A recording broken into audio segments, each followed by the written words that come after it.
natural respiration pattern, going into our 3-month support position, progressing our core, then turning into a couple of our basic rolling patterns, then popping up onto a diagonal or oblique side bridge position.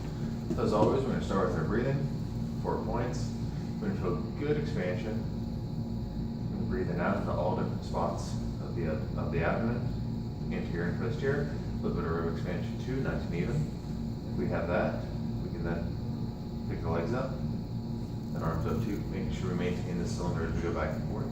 So to start with a simple roll, we're going to turn the head, the eyes, sort of reach across with the top arm and leg, just to decrease over the bottom shoulder and hip.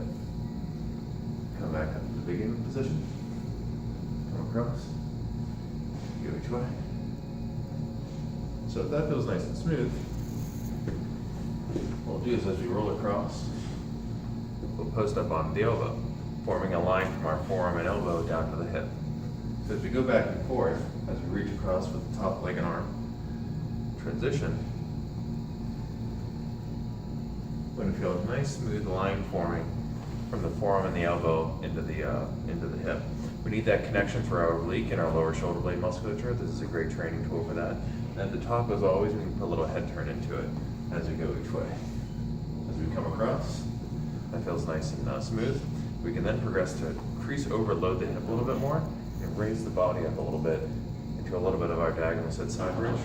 Go across, a little raise, kind of giving a little extra downside clam type hip drive as we maintain the shoulder stability. And the main thing as we come across too, is as we come across onto here and we start to get that initial push up, we like to have a nice good base to this forearm and hand as we come across. If we start to see a lift or a bunch up here, that'll throw a lot of the tension through into the front of the chest and neck, which is usually not helpful for what we're trying to accomplish. So that's the initial portion, just kind of getting into it on each side. The sequence we would throw into it, be on our back, arms lights up, roll across each way to warm up. So then we would have that transition up on the elbow each way. Make sure that's nice and smooth as we go each way. Then after we feel like a nice smooth transition up and we feel that crease over, that's when we can get to our initial lift and drive, maintaining that line from the forearm down to the hip as we pick the hip up, and then have our forearm elbow going down to the knee as we go each way. Back to the start position. Roll across, roll raise, back to our start position.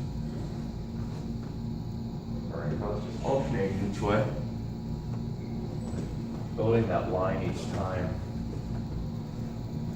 from the forearm and elbow support onto the hip, then transitioning up onto our knee, building that line into our side bridge.